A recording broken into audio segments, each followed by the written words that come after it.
Vous imaginez découvrir une vérité qui change tout juste avant le plus beau jour de votre enfant. Dans une petite église baignée de lumière, une mère entendit un secret qui fit tomber les pétales du bouquet comme s'ils tombaient d'un ciel brisé. Marie, la mère, veuve, fière de son fils unique et connue dans le quartier pour ses confitures maison, croyait avoir fait de Lucas un homme honnête. Mais quelques heures avant le mariage, elle surprit une conversation qui allait tout remettre en question. Restez jusqu'au bout et vous verrez que parfois, la justice prend la forme d'un silence savamment brisé et d'un geste qui change des vies. Si vous aimez les histoires vraies qui touchent, inscrivez-vous. Chaque semaine, nous partageons des récits qui bouleversent. Quand la vérité surgira devant l'autel, vous ne saurez plus où regarder. Marie habitait un appartement au 3e étage d'un immeuble ancien. Le balcon donnant sur la petite place où les enfants jouaient aux billes. L'odeur du café tôt le matin, la poussière fine sur les cadres des photos, le tissu usé du fauteuil où elle brodait, tout racontait une vie simple. Elle avait élevé Lucas seule après la mort de son mari, en vendant des tartes au marché et en doublant les heures à la mercerie de Madame Leroy. À la lumière des réverbères, elle avait appris à compter moins les sous que les sourires, à réparer des vêtements comme on recoud des espoirs. Son visage portait les marques d'une endurance quotidienne, mais ses yeux restaient lumineux, mère et amie de voisins, comme Antoine et Sandrine, qui connaissaient chaque victoire modeste de la famille. Claire venait d'un quartier voisin, élégante, réservée, appréciée pour son travail dans une librairie, et tout le monde disait qu'elle rendait Lucas heureux. Pourtant, dans la tête de Marie, une petite faille avait toujours existé, une inquiétude discrète qui revenait parfois lorsqu'il rentrait tard ou quand il évitait certaines questions d'argent. La vie du couple semblait lisse, mais les petites tensions se déposent comme la buée sur une fenêtre, visible seulement quand on prête vraiment attention. La première enfance de Lucas s'inscrivait dans des images précises qui revenaient en cascade lorsque Marie fermait les yeux. Elle décrivait souvent la première fois qu'il avait tenu une boîte à outils avec un sérieux étonnant, l'odeur de bois frais dans l'atelier où son père aimait travailler les chaises, la texture d'une cape de pluie qu'elle avait raccommodée et qui avait servi au jeu d'été. Dans ce passé, chaque échec avait été une leçon et chaque fête un miracle de bricolage et de rire. Ensuite, la période d'apprentissage et d'études, les nuits à réviser à la lampe, le premier petit job à l'épicerie du coin, les mains qui se sont durcies mais le sourire qui ne s'est jamais effacé. Puis la perte du père qui avait laissé Lucas seul à la mercerie. Une maison modeste et une dette lente, un obstacle qu'ils avaient affronté ensemble. Aujourd'hui, Lucas avait un travail de bureau, des collègues qu'il fréquentait et un petit appartement moderne où il recevait parfois des amis. Marie voyait en lui un mélange de pudeur et d'ambition, et c'est précisément cette ambition qui, sans qu'elle le sache, allait l'éloigner. La communauté autour d'eux jouait un rôle constant. On parlait beaucoup de la famille chez le boulanger, on murmurait chez la coiffeuse Hélène, on s'inquiétait pour les jeunes à l'école primaire où travaillait Julie. Les voisins s'appelaient par leurs prénoms. Antoine, le voisin du dessous, qui lui prêtait souvent l'échelle, Sandrine, la cérémonialiste qui coordonnait le mariage, Madame Leroy, ancienne et bruyante, qui savait toujours les petites nouvelles, Thomas, l'ami d'enfance de Lucas, discrète et fidèle, et le père Jean, le prêtre de la paroisse, qui connaissait tous les rites et gardait une neutralité respectueuse. Chacun avait une petite part dans la vie des autres, des gestes quotidiens qui formaient un tissu social.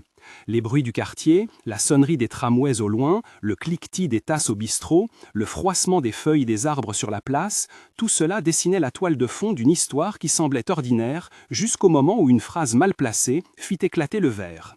Au fil des ans, Lucas avait changé. D'abord doux et réservé, puis plus avide de sorties, il passait plus de temps au téléphone, parlait de projets rapides, évoquait des investissements imprécis. On remarquait une nouvelle voiture garée parfois devant l'immeuble, un manteau plus cher quand il revenait des réunions, des pauses café plus longues. Marie, attentionnée, posait des questions et recevait en retour des réponses évasives. Il y eut des absences au dîner, des promesses de cadeaux qu'il n'apportait pas, des silences qui s'installaient. Un soir, alors que la lumière du salon se changeait en ombre, ils eurent un échange bref et tendu. Lucas répondit d'abord avec une voix contrôlée. Il dit « Maman, je gère ». Elle répliqua, la voix coincée « Gères-tu aussi ce silence qui me pèse ?» Il haussa les épaules et s'éloigna. Leurs dialogues sont souvent courts mais lourds, des munitions lancées l'une à l'autre qui n'atterrissent jamais vraiment. Dans ces petits conflits se préparait la distance qui deviendrait plus difficile à franchir. Les préparatifs du mariage se déployaient sur 2 semaines intenses. La salle de réception sentait la cire, les nappes fraîches, le jus de fleurs et la colle des décorations. Le froissement du tulle des robes, le métal froid des alliances posées sur un coussin, le bruit feutré des talons sur le parquet, tout contribuait à une atmosphère à la fois exaltée et nerveuse. Sandrine, la cérémonialiste, orchestrant chaque détail, répétait les horaires avec précision, tandis que Antoine vérifiait les fleurs et que Madame Liroy échangeait des recettes de gâteaux pour le buffet. Claire répétait sa lecture, sa voix tremblait parfois. Le livre impalpable entre ses doigts vibrait comme un cœur. Le père Jean fit une visite pour répéter les signes. Il sentait l'encens, la pierre froide de l'autel, le froissement des pages du missel. Les voisins passaient, apportant des costumes, des nappes, des petits trésors qui faisaient la différence. Marie sentait à la fois la joie et l'aiguillon d'une appréhension tenace. Les détails matériels se métamorphosaient en tensions intimes, et l'attente devenait presque physique, palpable comme la chaleur d'une église en été. Un matin, en rangeant le sac de Claire qui avait été laissé sur la table de la cuisine, Marie entendit un message vocal sur le téléphone de Lucas. La pièce semblait retenir sa respiration. Le café avait refroidi dans la tasse. La lumière venait par la fenêtre en bande. Elle hésita, puis appuya. La voix était celle de quelqu'un qu'elle reconnaissait à peine, grave, calculatrice. On entendit la réponse de Lucas, rassurante et presque mécanique. Voix 1 dit « Tu confirmes le transfert pour ce soir? On conserve tout discret. » Lucas répondit « Oui, on fait comme convenu. » Puis un rire bas. Marie sentit sa main trembler sur la table. Elle se recula, la chaise grinça, elle sentit le bois sous ses doigts comme si elle cherchait un point d'ancrage. Sa respiration se fit courte. Cette écoute échappée était une preuve, une petite fenêtre ouverte sur une réalité que personne ne devait voir. Elle grava chaque mot, non pas pour se venger immédiatement, mais parce que la vérité devait exister quelque part. Ce moment fut un point d'inflexion. Moment de tension 1. Marie resta immobile. Les sons du corridor semblaient amplifiés. Le cliquetis d'une assiette dans la cuisine d'en face, le rire d'un enfant dans la rue. Elle se repassa la conversation, le timbre, l'hésitation dans la voix de Lucas.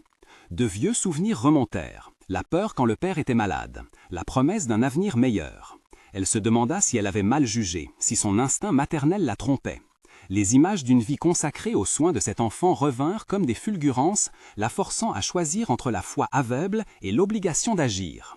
Elle pensa à Claire, à la réputation qui serait brisée, à la salle remplie de cousins et d'amis. Elle pensa à la dignité qu'elle devait préserver pour elle-même. Dans cette lutte interne, la décision de ne pas garder le secret devint plus forte. Après cette découverte, Marie chercha des réponses. Elle eut des conversations tendues et longues avec Thomas et Julie. Thomas dit « Tu dois me laisser t'aider, on ne peut pas laisser ça comme ça. » Julie murmura « Si c'est vrai, Claire mérite de savoir. » Antoine proposa « On peut demander à Sandrine de surveiller, de vérifier si quelque chose ne colle pas. » Le dialogue s'étira en plusieurs échanges. Marie, inquiète, appela ensuite le commissaire Renaud pour une information sur les procédures si l'on possédait un enregistrement compromettant. Le commissaire, sérieux, expliqua les étapes. Déposer une main courante, expertise audio, conservation de la preuve et possibilité d'action civile. Les mots techniques furent froids mais nécessaires. Marie sentit la nécessité d'organiser la vérité comme on emballe un objet précieux et fragile. Les détails procéduraux vinrent en appui de son désir de justice et non de vengeance. CTA pour commentaire. Si vous étiez à sa place, que feriez-vous? Racontez-le en commentaire. Dites-nous si vous penseriez d'abord à protéger votre enfant ou à défendre quelqu'un d'innocent. Écrivez juste « Justice pour Claire » si vous pensez que la vérité doit être rendue publique maintenant. Vos réponses aident à comprendre comment la communauté réagit face à la trahison et à la loyauté. Partager ce que vous ressentez permet aussi à d'autres de se sentir moins seuls quand ils font face à un choix difficile. Votre voix compte parce que chaque histoire vraie résonne différemment selon qui l'écoute. Nous lisons vos commentaires et chaque semaine, nous partageons les retours les plus instructifs. Maintenant, revenons à la décision de Marie, à la façon dont elle a construit un plan qui respectait la dignité de tous tout en cherchant la vérité. Marie décida d'agir avec méthode. Elle enregistra d'autres conversations, récolta des documents, prit des photos des échanges bancaires qu'elle trouva par inadvertance. Elle parla à Claire dans un petit café, un lieu neutre, la lumière du matin coupant les tasses en demi-ombre. Leur conversation fut mesurée, chaque phrase posée comme une pierre. Claire demanda « Tu sais quelque chose ?» Marie répondit lentement « J'ai entendu quelque chose que je ne devrais pas avoir entendu. » Claire posa la main sur la sienne, la peau chaude, et dit « Dis-moi tout. » Elles parlèrent pendant de longues minutes, avec des larmes contenues, et une alliance fragile se forma. Elles convinrent d'une stratégie. attendre le moment où la vérité ne pourrait plus être ignorée, rassembler des preuves irréfutables et préparer la réaction publique pour minimiser le dommage collatéral. Moment de tension 2. Le souvenir de l'enregistrement agitait Marie comme une piqûre invisible. Elle revivait les mots, l'intonation, la banalité du mal. Elle craignait la réaction de Lucas, la honte, la colère. La pensée d'exposer son propre fils lui était insupportable, mais elle savait que laisser la situation en l'état trahirait non seulement Claire, mais aussi la communauté qui ferait confiance à des promesses qui n'étaient pas tenues. Dans ces heures, la mémoire du père décédé revenait et la poussait vers une décision éthique. Préserver l'honnêteté plutôt que le confort temporaire. Elle écrivit des notes, fit des simulations avec Thomas et Julie, mesurant chaque mot qu'elle dirait en public. Sa main tremblait en traçant ces phrases, mais la résolution était là. Le plan fut simple et méthodique. Ils contactèrent un technicien du son, Nicolas, ami de Thomas, pour authentifier l'enregistrement et préparer une version claire à jouer en public si nécessaire. Nicolas expliqua le processus de chaîne de conservation et d'authentification. Vérifier les métadonnées du fichier, établir la date et l'heure, faire une empreinte numérique, puis demander une expertise indépendante en laboratoire acoustique. Ce passage technique rassura Claire et Marie. La preuve ne serait pas contestable. Les étapes procédurales, expliquées en termes compréhensibles, firent tomber une partie de la peur. Elles préparèrent aussi une déclaration écrite, des témoins prêts à parler et informèrent discrètement Sandrine et le père Jean de la possibilité d'un incident. Tout devait être prêt pour que la vérité soit reçue et non déniée. Le jour de la cérémonie, l'église était plus belle que jamais. Les vitraux parsemaient la nef de reflets colorés, l'odeur de cire et d'encens flottait dans l'air, les voix des choristes se mêlaient au froissement des robes. Les invités entraient en murmurant, le bois des bancs était chauffé par le poids des attentes et des secrets. Claire marchait vers l'autel, le voile léger effleurant les fleurs, sa bouche pincée, les yeux brillants. Lucas était calme, un sourire mesquin parfois, la main posée sur l'épaule d'Antoine, le témoin, qui s'efforçait d'afficher un visage serein.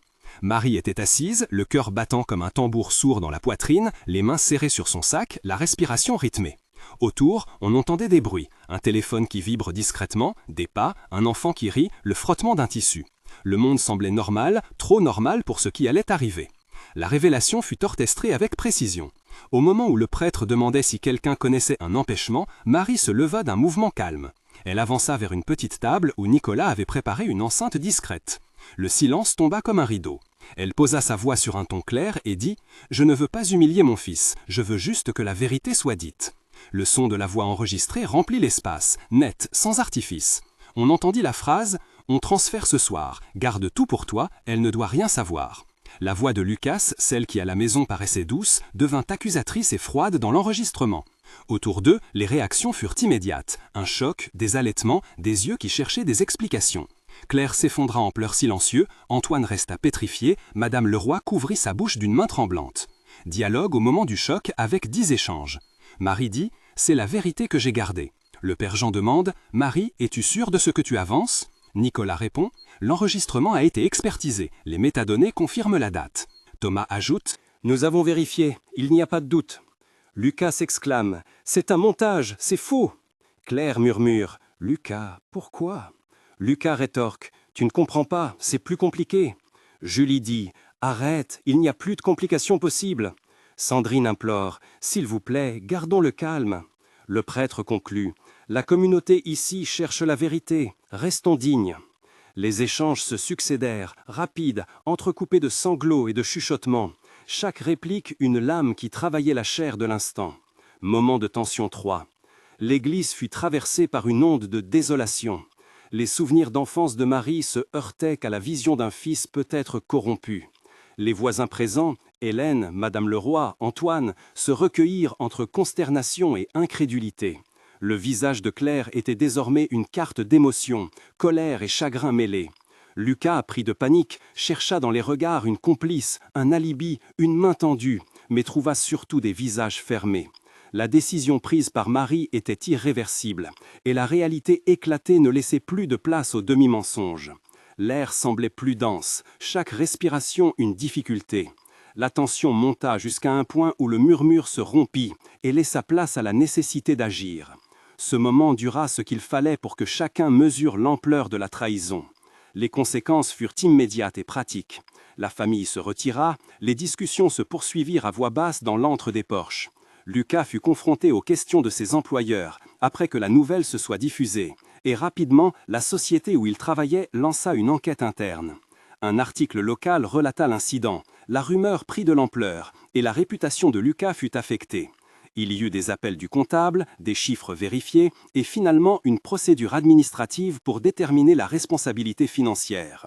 Marie fut soutenue par Julie, Thomas et Antoine, qui l'accompagnèrent au rendez-vous, firent des déclarations en soutien de Claire et aidèrent à organiser la réparation possible. Claire, blessée mais résolue, demanda une annulation et entama aussi des démarches pour protéger ses droits. La communauté, divisée, prit position. Certains la soutinrent, comme Madame Leroy et Hélène, d'autres restèrent silencieux, mal à l'aise.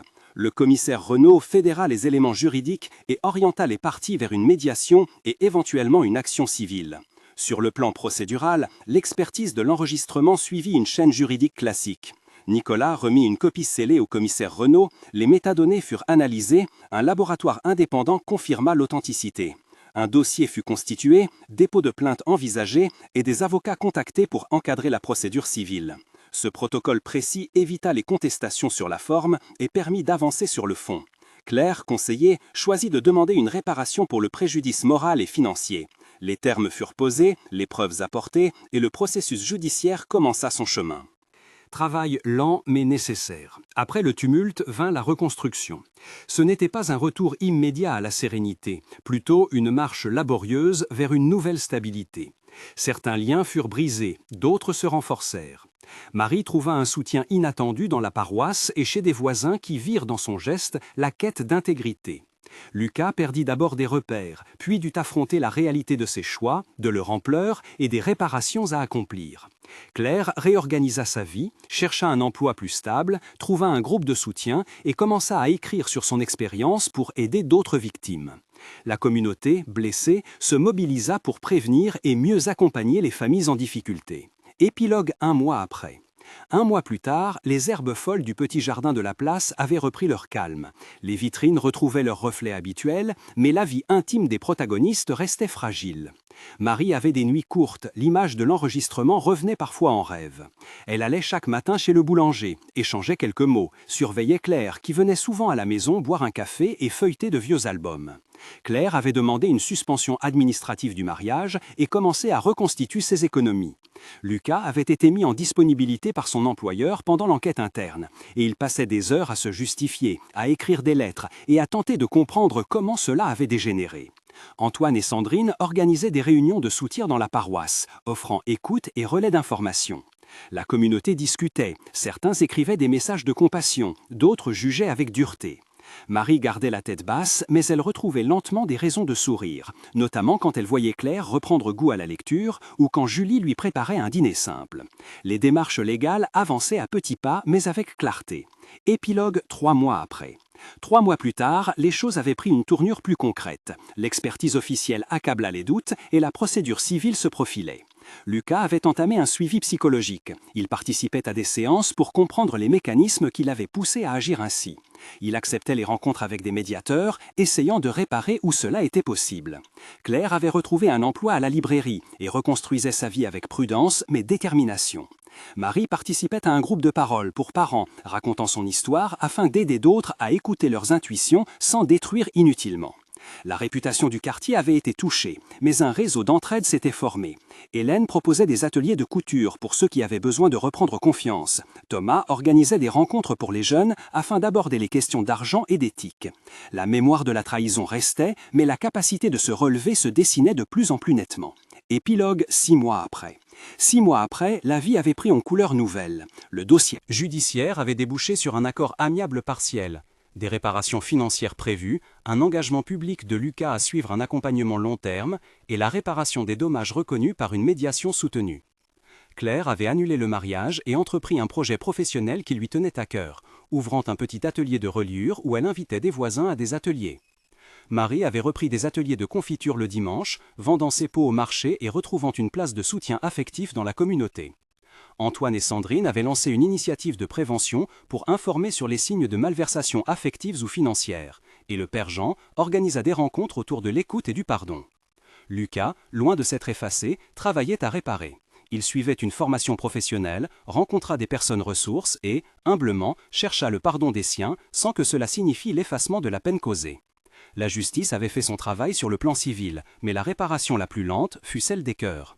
Les gestes de chacun, les petites réparations quotidiennes, les excuses posées, les réparations matérielles, tout cela permit une reconstruction qui n'effaçait pas la douleur, mais lui donnait un sens. Conclusion et morale. La vérité a fait mal.